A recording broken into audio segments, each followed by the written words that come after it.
Assalamualaikum warahmatullahi wabarakatuh dan salam sejahtera, bertemu kembali dalam Diet dan Nutrisi.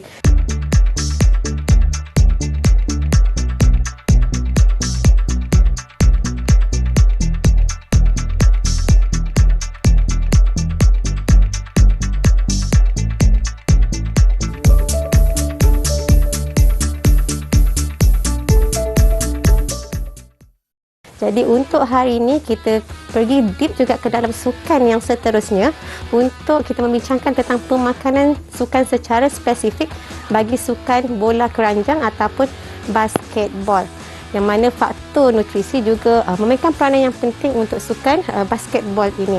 Sebelum tu kita kenali ataupun kita ketahui sikit latar belakang untuk sukan basketball, yang mana satu pasukan mungkin terdiri daripada 10 hingga 12 orang pemain, yang mana setiap kali dalam court hanya 5 orang yang akan bermain, dan setiap atlet di dalam court itu mempunyai spesifik role masing-masing dalam court, tetapi akan bergerak ke keseluruhan court. Maksudnya pergerakan untuk atlet basketball adalah tinggi ataupun banyak, merangkumi satu court itu.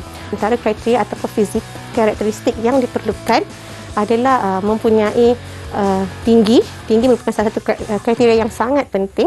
Kemudian kurus ataupun kita kata lean body mass, ataupun kemudian ada sesetengah posisi mungkin juga sedikit bulky bergantung kepada posisi yang tertentu. Tetapi secara keseluruhan atlet basketball ataupun bola keranjang perlu boleh bergerak laju, perlu tangkas, perlu ada agility di situ, perlu ada speed, dan juga perlu ada strength dan juga power. Jadi itu antara karakteristik ataupun keperluan yang diperlukan untuk sukan basketball, selain daripada accuracy. Apabila melibatkan shooting, kita tahu yang accuracy itu sangat penting, spesifik, dan juga coordination. Jadi ini antara kriteria-kriteria bagi atlet yang menceburi basketball.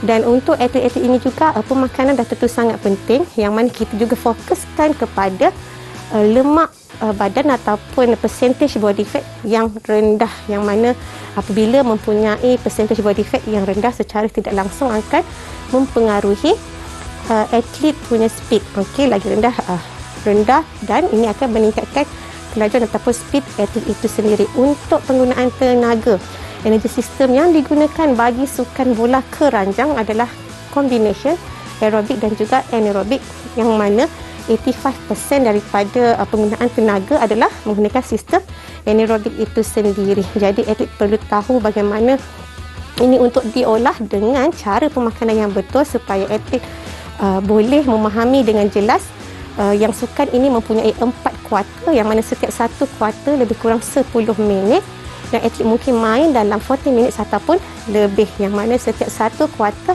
mempunyai rehat lebih kurang 2 minit, manakala setiap half time akan rehat lebih kurang 5 minit. Jadi ini juga akan mempengaruhi ruang dan peluang untuk atlet menambahkan air ataupun meminum air, dan juga untuk kekal bertenaga sepanjang tempoh competition itu sendiri.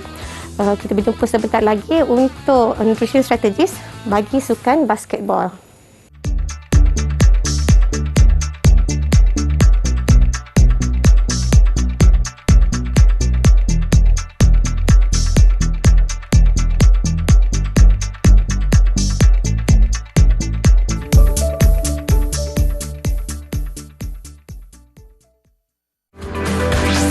Didik TV KPM.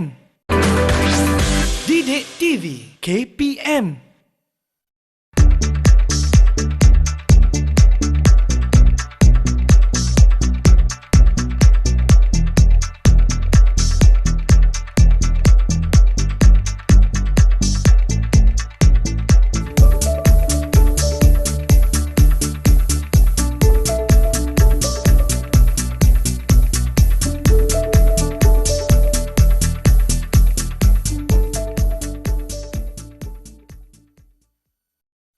Jom kita teruskan untuk mengetahui diet ataupun nutrition strategis yang sesuai bagi sukan bola keranjang. Dan bagi sukan bola keranjang, mereka perlu memastikan mereka mengambil diet yang seimbang pada setiap hari, iaitu pada hari-hari training. Dan untuk atlet dah tentu setiap hari mereka dipenuhi dengan training session, dan seterusnya mereka akan pergi kepada competition. Jadi bagaimana diet yang sesuai pada hari-hari training ataupun hari-hari latihan mereka setiap hari. Okey, kita pergi kepada training diet. As training diet untuk basketball, kita perlu tahu yang mereka perlukan semua kumpulan makro dengan kuantiti yang betul. Fokus kepada karbohidrat, fokus kepada protein, peratusan protein, dan juga kepada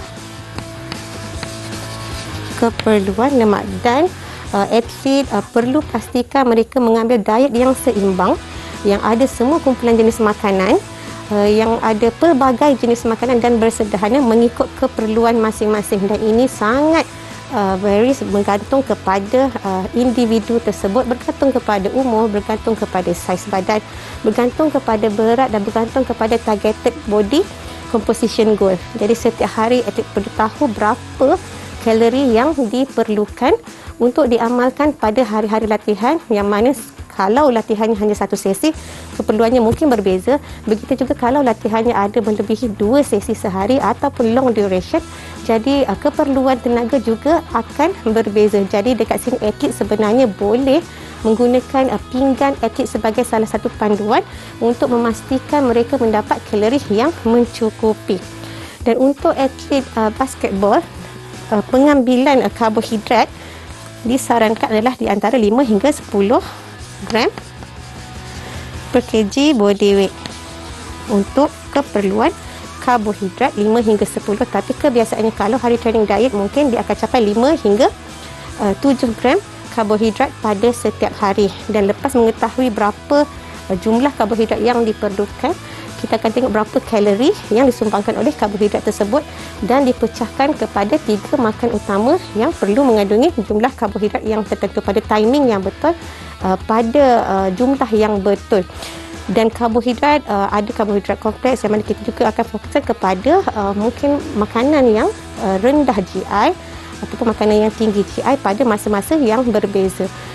Makanan yang rendah GI ini sebenarnya makanan yang melambatkan proses peningkatan gula darah. Proses peningkatan gula dalam darah berkaku dengan perlahan berbanding makanan yang tinggi GI.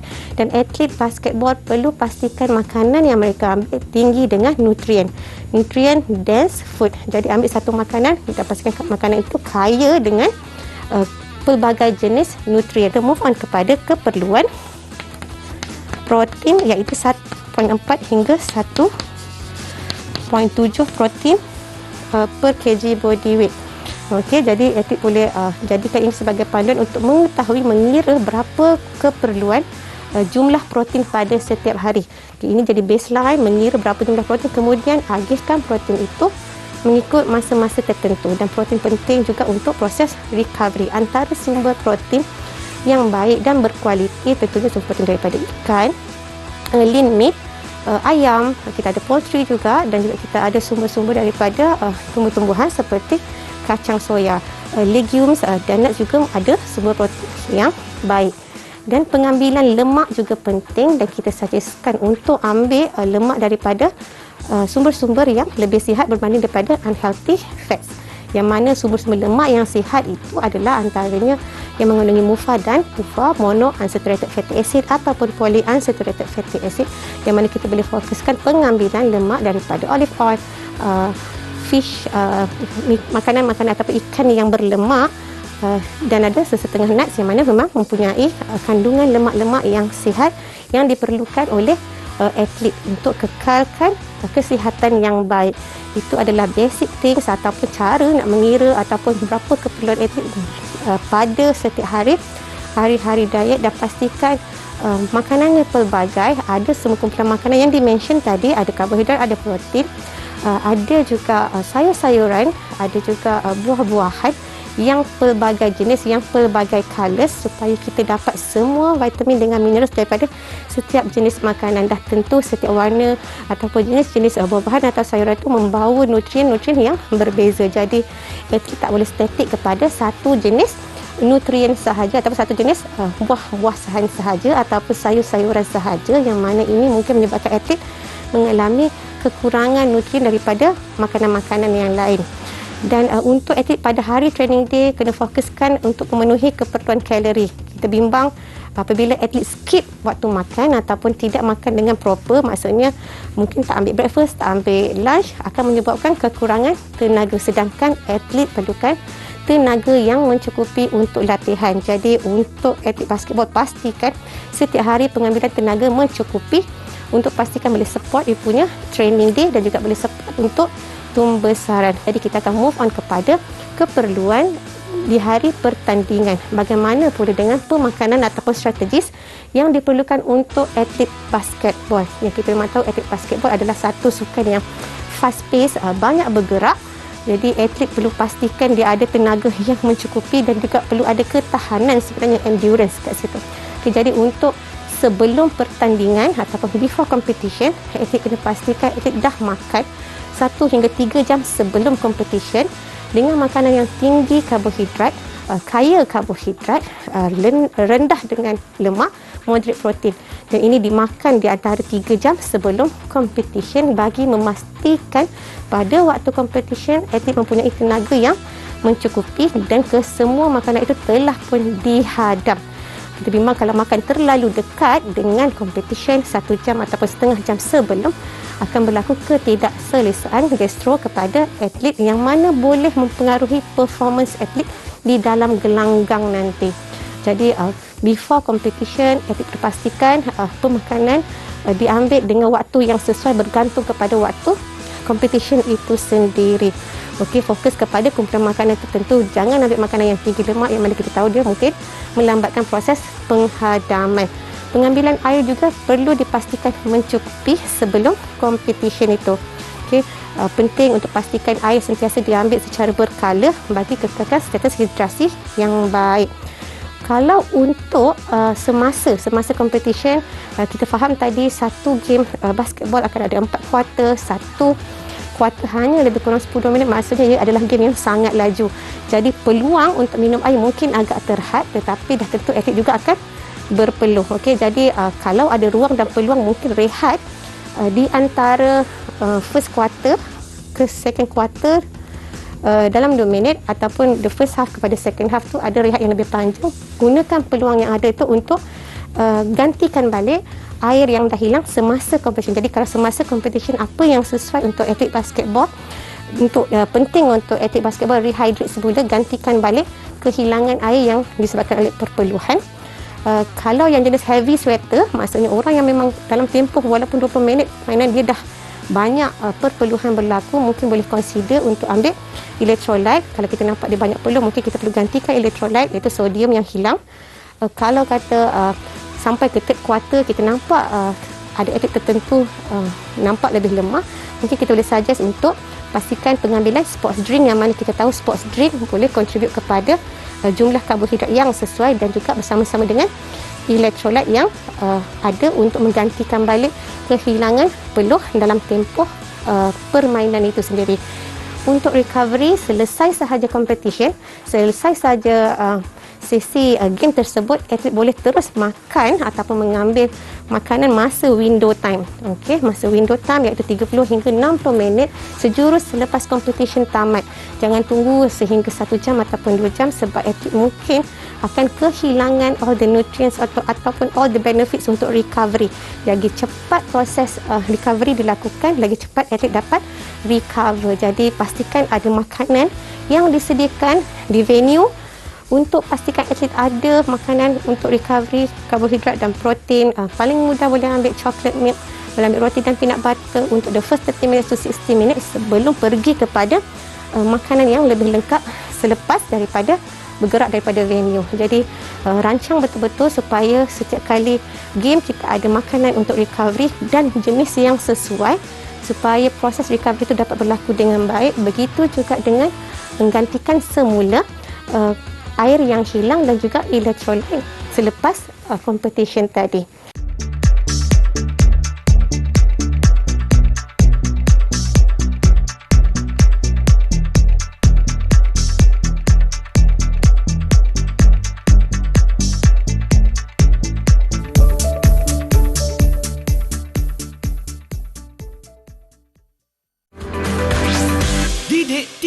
KPM.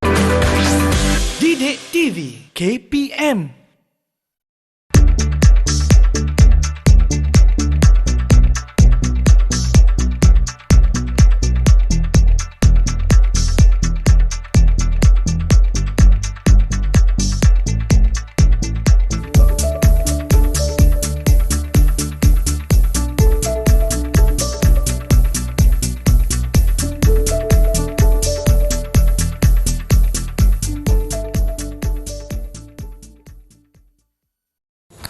Seterusnya kita lihat pula bagaimana pemakanan bagi atlet bola keranjang untuk pre-season ataupun off-season. Jadi untuk atlet bola keranjang, mengekalkan komposisi tubuh adalah sangat penting. Jadi kalau masa off-season ataupun kita kata pada masa yang rehat ataupun active rest, mereka masih perlu mengekalkan body komposisi yang baik ataupun improvekan body composition mereka. Sama ada kalau mereka yang slightly higher body fat, mungkin boleh improvekan dia punya penurunan lemak tubuh, ataupun mana mereka yang memang dah capai excellent percentage body fat, mungkin boleh kekalkan jisim otot dan juga jisim lemak yang dah capai excellent tersebut. Jadi pada masa ini atlet sepatutnya mengamalkan cara pemakanan yang betul dan accurate pada masa off season, yang mana kita tahu pada masa ini pengambilan latihan ataupun latihan yang dilakukan mungkin sedikit rendah berbanding dengan waktu-waktu yang lain. Jadi pengambilan tenaga pada masa ini mungkin perlu dikurangkan dan bersifat individual. Jadi perlu mengira berapa keperluan tenaga masing-masing. Yang ini boleh rujuk kepada sport dietitian, sport nutrition, ataupun boleh kira berapa keperluan sekiranya aktiviti level kita dah berubah. Walau bagaimanapun, walaupun kita kata pengambilan kalori itu berubah, tetapi atlet masih perlu mengamalkan regular eating habit seperti sebelum ni. Maksudnya menjaga waktu makan, ada proper meal time, ada breakfast, ada lunch, ada dinner, mengamalkan semua kumpulan makanan itu masih perlu dilakukan. Masih mengekalkan pemakanan yang seimbang, ada semua makronutrien, tetapi mungkin kuantitinya dikurangkan untuk memastikan pengambilan kalori tidak berlebihan. Sebab kita bimbang bila off season, kita bimbang akan increase weight dan juga increase body fat. Yang mana kita tahu kalau untuk basketball kita perlukan lower body fat, yang mana ia boleh mempengaruhi prestasi ataupun speed atlet itu sendiri. Okey, jadi kita kena fokus, kena pastikan berat badan tidak terlalu berubah walaupun off season, dan makan makanan yang disebutkan tadi, ada karbohidratnya, ada protein, ada lemak untuk sentiasa kekal optimum pada off season. Mengambil semua buah-buahan dan sayur-sayuran, tidak skip mana-mana waktu makan, yang mana kita memang tahu skipping meals ini akan mempengaruhi sistem dalam tubuh badan. Jadi perlu ada regular eating habit yang sama macam training sebelum-sebelum ini.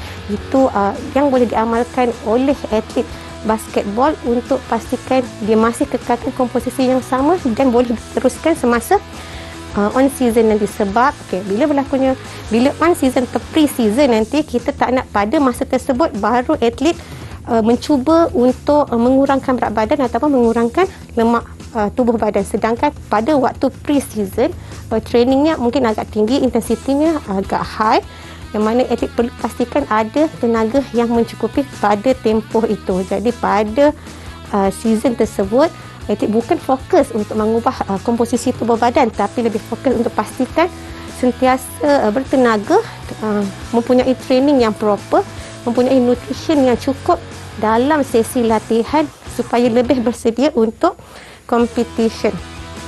Dan juga tentang hidrasi. Hidrasi perlu diamalkan pada setiap hari, pada setiap masa, dan perlu dijadikan tabiat atau habit.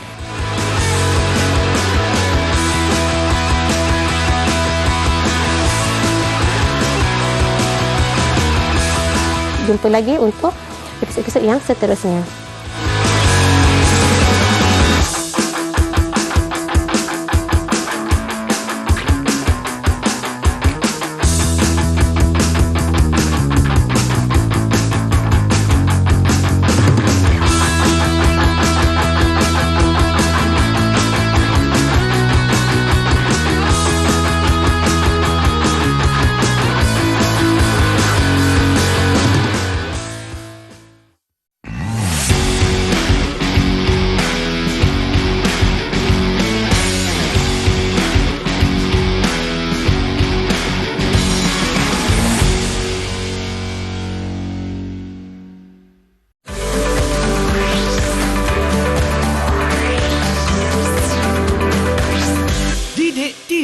KPM.